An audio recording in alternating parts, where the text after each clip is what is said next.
today we are looking at autism. What is autism? Do you have a child living with autism? Are you a mother who, has a child with autism? Do you know about it? Are you, do you have enough knowledge about it? Do you know where to go to get help? Today I'm joined by Reyo Otoo, who has a child, severe autism actually, who's 15 years old. She's from the UK. We're here in Ghana, sunny Ghana at the moment, and she has been able to build a school. And she has over 25 children. And I'm going to be speaking to Reyo about her son and about autism and about her as an individual. She's actually a certified accountant and has over 10 years experience with children with severe autism and disability. Reyo. Hi. Welcome to the show. Thank you. How are you? Not bad, I'm fine. A bit tired like every autistic parent.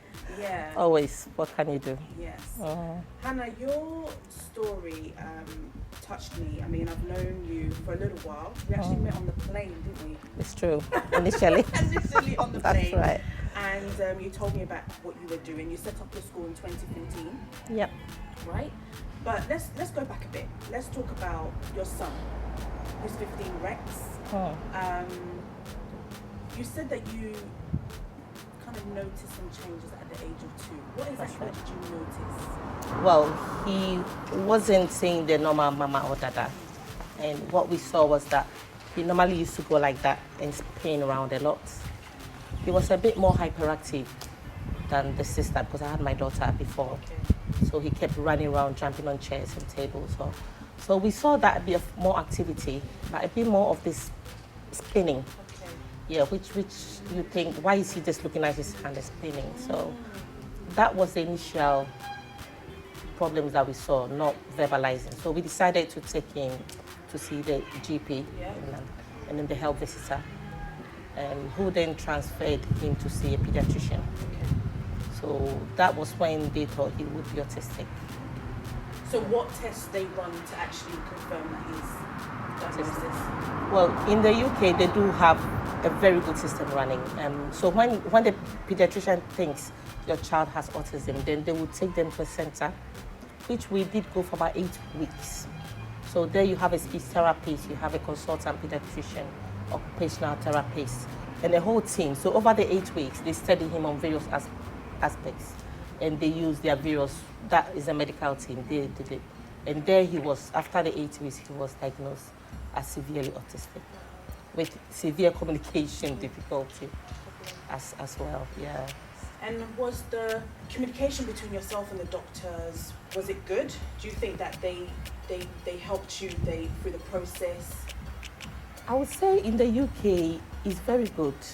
You see, the only problem is that when you're a mother, they tell you autism. It was the first time I heard it. Then the first impression was, how is he going to be when he grows up? Is he going to live a normal life?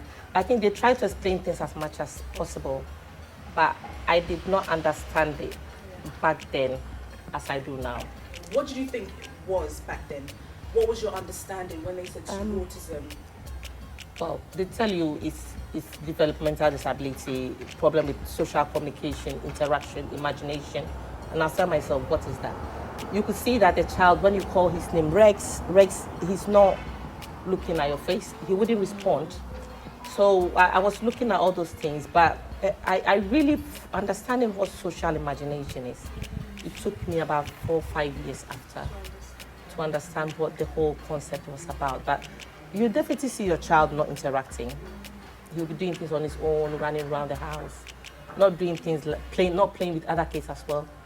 Okay. So, in his own kind of world. In his own kind of world, and he just plays a lot with water. So you see that he's doing things on his own, but he doesn't want to interact with anyone. See, he wouldn't ask you for things, he would go for it. See. A lot of, when we talk about autism here in Ghana, it's kind of like a taboo. And some families still don't come to terms with the fact that their child has autism. Did you have difficulties accepting and going through that as well? Do people ever say any negative things to you or your child? Do you get them staring at you? How is it like? I think there's more awareness in the UK, so it's a bit here. In London, it's not too bad, but obviously you have family members who think It must be an auntie or grandmother somewhere who doesn't want you to be a successful accountant.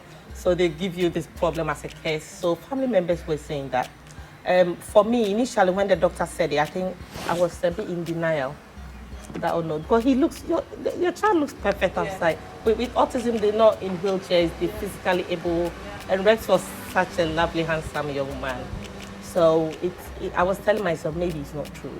You understand? But at the same time, I felt a bit sad as well, not knowing what the future would hold. So I went through all those emotional things. There's a lot of time that you cry a lot. You feel like bringing out the emotions, and especially when they give me a lot of trouble and they don't sleep. They had a lot of sleepless nights, a lot of flooding in the house. So all those problems, I think, took its toll, yeah. And then I eventually had to accept that I'm going through a problem. So I have to turn around now and find a solution. So, as you know, in London, his school, they put him in a nursery, a special needs nursery. And then bit by bit, they trained with the parents to use a picture exchange communication system. It's a bit like this one. So we use pictures to communicate. Like you say, I want what drink. So they had to train us to be able to use this to help him to communicate to us. Yeah. And how have you found the process? It's been a very good training system for the past 10 years. I think for me in particular, I'm somebody who wants to get to the bottom of things. So I'm one of the parents who is always at every training, every meeting. And I'm sure that's why Paddock chose to do a project with me. So I try to find out to sort out his communication difficulties. We use the PECs, we use the marketing. Come Rex, sit down. See, it's time to go to bed. So we use those communication ones, and then we had to also tackle the problem with his hyperactivity. He could jump on all the chairs and tables in my house, break the whole place down in 2 minutes. So we had to try and give him bouncing balls, which the occupational therapists gave us, taught us systems to give him, and they gave him a weighted blanket as well. And so that sorted a bit of that one. And then we have to also look at the dieting and some medication and other things that we had to put in place. Yeah. So having obviously another child, you had your first child. How old is she? She's 16. She's 16, yeah. She's Just 16. 1 year. So 1 year gap.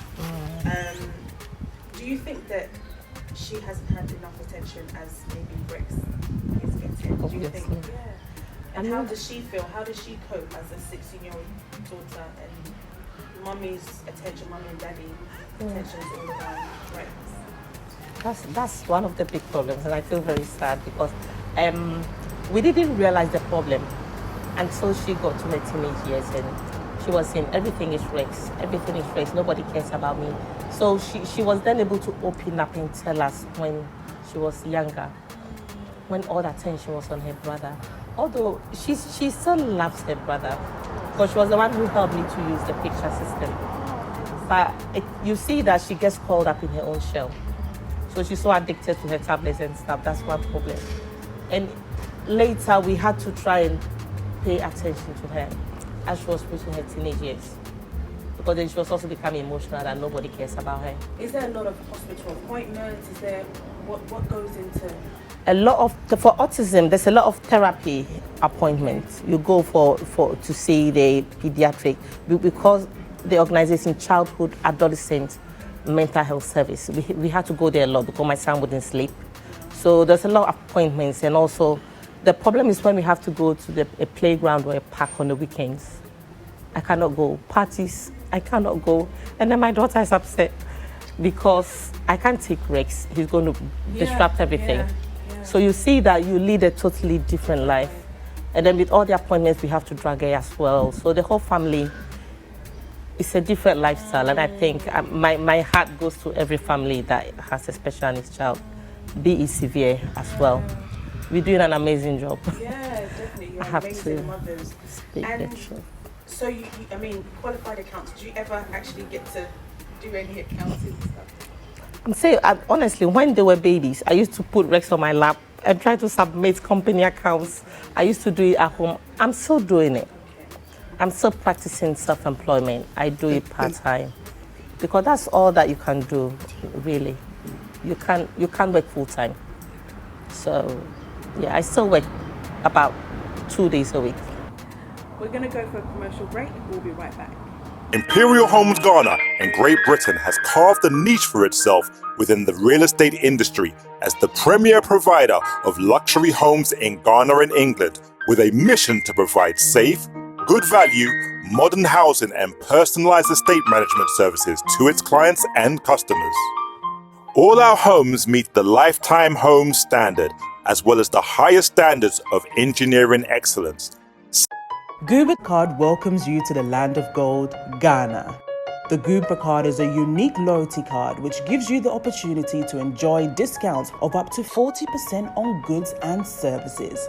You enjoy discounts of the best of hotels, amazing restaurants, beauty lounges, spas, health centers, fashion houses and shopping centers in Ghana. The Goober card can also be used as a prepaid Visa card with Access Bank, our partners, offering you conveniences on all payment platforms. Applications is safe, secure and valuable. Call us or WhatsApp us on 0245 156 705. Visit www.gooberdiaspora.com. Goober Card, the best discount card in Ghana. With over 1.2 billion people, Africa is a large continent with a rapid economic growth, full of investment and business opportunities. It hosts numerous opportunities for entrepreneurs, businesses, and individuals. As Africa marches towards a better economic future, how do you become part of it? Who can you safely speak to? Where do you start? Think no further. Ordana connects. We have identified the challenges people face in getting the right people and discovering the right opportunities in Africa. Ordana Connects will be the platform where people and businesses seeking opportunities in Africa meet and connect like never before. Ordana Connect. Join our waitlist for early access this summer at www.ordanaconnect.com. Welcome back to the Dentaa Show. I'm still here with Anna Otoo, who has set up an autism school in Ghana by the fact that, you know, she herself has a son who has severe autism. We've been talking about autism, and I want to actually find out from Hannah. There's loads of things that we see about autism, but what's the best thing about your son that the world doesn't get to see? His smile. He's got such a lovely smile, and he's so loving. See, sometimes when you sleep and the duvet is off, he'll cover you with it. See, and you could see the kindness in his heart. That is one thing. He's got such a good heart. So amid all the troubles we have, he's a very kind, loving personality. Yeah. So, Ghana, we're here. We're in your school. We've seen the sensory room. We've seen the different classrooms. How did you manage to change your house into an autism or disability school? I think I had a dream. I had a dream to do something. I had an aspiration. The first time we came down to Ghana to visit Ghana with Rex, that was 2009, and we visited the other schools that I knew here. And I saw straight away, because Rex was so severe, he would not be able to manage in those schools. So our house was not even roofed. But then I just imagined that we could have a class here, a class there, without my husband knowing. So I imagined it. And when we got back to London, I told Paddock School, where my son goes, that I've gone to Ghana, and the facilities that you have here, we don't have, although they have schools there, Rex cannot manage because he's really severe. So could we set up a school together? We have a house, we're almost completing it, not completed. And to the surprise, Peggy, who was the head of Paddock at that time, said, why not? And I think they had a unit self-inspection in 3 days' time on a Friday. And I had to quickly put on my Ghanaian cloth and get myself ready to do a presentation of a house and what we plan. And then they approved it. that they would support us with resources, not really in terms of financial, but all their therapies, their teachers, their every support that we need. And it's an indefinite partnership, so we signed it.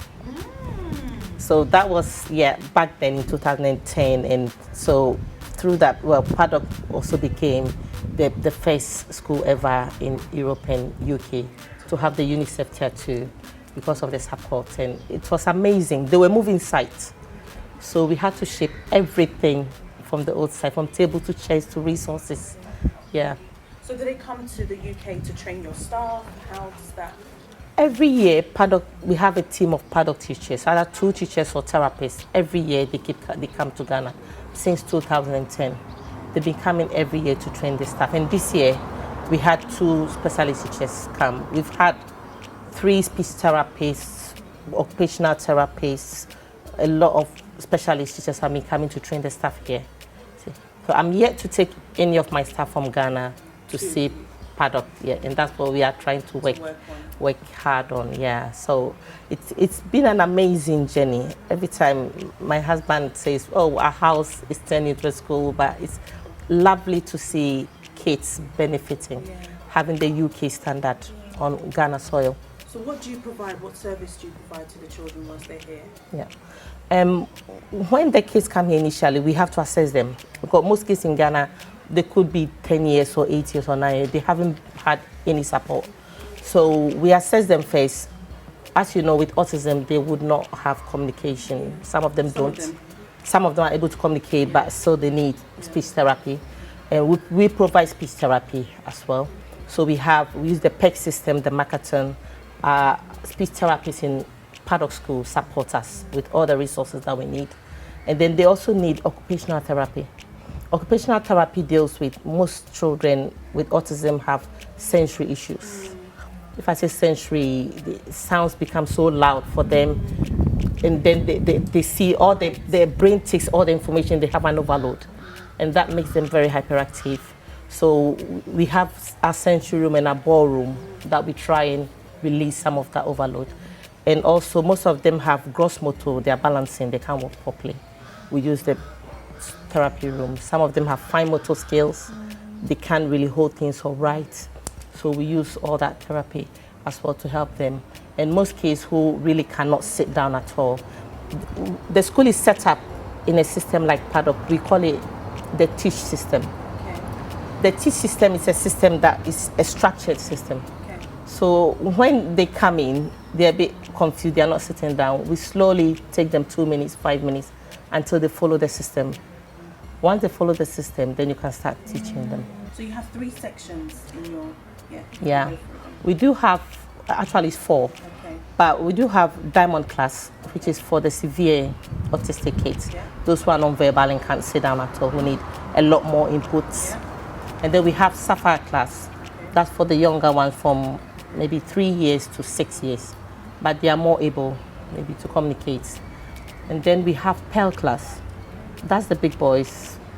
The big boys, some of them who started with us were non-verbal, not able to sit down, and I'm happy to say they are verbal now, able to say. We've set the classroom up like a mainstream. So that is sort of a transition back into mainstream school. And then the last class that we created was a class for cerebral palsy. So you have about 4 cerebral palsy kids, not too many. So that they have more therapy in that. So you have how many children? I have 22 on site. 22 on site. And how many off-site then? About 3 or 4 off-site. So you go to you go to their home? We go to their home. One is in Akosombo. That's about 2 hours drive from here. 2 is in Kumasi. That we support as well. So you go there on a daily basis or when they require? No, when they require. And sometimes they come here for, so it might be maybe once every month. Or maybe in every term. They would come here once, we would go there. But is it expensive for the normal Ghanaian person who has an autism child to be able to come to school? It will be very expensive. I mean, on average, a child in the UK, it will range from about £38,000 a year, all the way to when they are in boarding about over 100 and something thousand. For Ghana, I have 22 kids. I have over 15 staff. So you can imagine. Some kids are one-to-one. I mean, it's not like a regular school where you have about 30 or 40 kids with just one teacher. Here we have only 22 and 15 staff. And sometimes how many is it supposed to be per child? It depends on the child. Okay. You see, so for those severe kids, it's mostly one-to-one. One-to-one, yeah. And sometimes for the big boys who have just come in, they brought them when they were just 14 or 15, they haven't had any support. You might need 2 male adults, especially when they're having a meltdown, to try and help them, to calm them down. You understand? So it depends on the situation, but mostly 1-to-1 or 2-to-1 or small group like 3-to-1. But those are, those who have really improved. But most of the time it's 1-to-1 or 2-to-1. Is there anything that they can do at home? There's something that you have to do definitely at home that helps. You see, because if parents don't help us, then the child will come to school and get all this fantastic support. Then they go back home and they lapse back. They come in, especially when it's the holidays, and they come back from the holiday. You see that most of the kids have gone back. We have to work on them. And once they are up on the north, they go back home and they go back again. So simple things like having a speech therapy system, having a sort of structure at home. Maybe it's breakfast time. You do a structure with their pictures, able to communicate with them just when they're having breakfast. Understand, bathroom time, bedtime. So parents could be supported to do that at home. We do that with the parents who use the home system. Hannah, what are some of the challenges that you faced? Let's start from one, maybe setting up the school. What are some of the challenges that you faced setting up the school? One of the main ones was stigma. Most of our friends said, you have such a lovely house. Couldn't you use it for anything else than for children with mental handicap or disability? So it was one of them as well. I think the main other thing was the cost. The cost of setting up a specialist environment like this it's taking quite a lot of our own personal finances as well. And the time to put in, honestly, there's a lot of times that I have to have sleepless nights to be able to try and program or help support the staff here and tap into Paddock as well. So it's taking a whole lot of angles that has affected us. And then society? Society is also a problem. Most people don't understand. See, so I think the comments that people make, the support is not really there. So we tried to make a very nice environment, you see, so that we give the positive aspect of it. And I think we are now coming out with the kids developing very well here. That is giving a very good story about what we've done here. And so, how have you been able to manage with the support of your husband? Did you go counselling together? What were you doing? How? For us, God helped us a lot. We pray a lot. We go to our meetings, and I always say my dad is Jehovah. I hold on to God, and that helped me us a lot. We both pray and try, and this problem is too big for us. So that has helped us in a way. But at the same time, I had to try and have the training on autism myself first, and train my husband and train my daughter, so they are able to understand our son Rex, that he's not doing it on purpose. So Rex, apparently, he and his dad are really very close. Very, very close. And my husband always says I wouldn't exchange him for anything else. And most families, most parents and fathers here are also saying the same. After they came to have an understanding and they see ways that their kids are developing. See, so I think that has really helped us to cope, although it's still hard. We still think of the future, but there's still a way. Well, Hannah, it's come to the end of the road with the interview. Thank you so much for coming on the show. I'll just leave you with the last words of encouragement for families. I think what I would like to tell parents, just first of all, is to look at autism with your heart and not with your eyes alone. Because what you see outside and the problem they are causing alone will prevent you maybe to see the good sides underneath. It's not an easy job, I have to admit. I always cry out with parents. It's very hard. All of us are going through a lot. But then there's also a way. And I keep saying that where there's a will, there's a way. So work together with us so we could nurture and develop the children and bring their best talents out. because they love to be with the family. They really need love. They want to be part of. They understand more than you think. You understand? Just that they are not able to because they can't communicate or they have too much problem. Just put yourself in your child's shoes in a way. That's what, and you feel how they feel.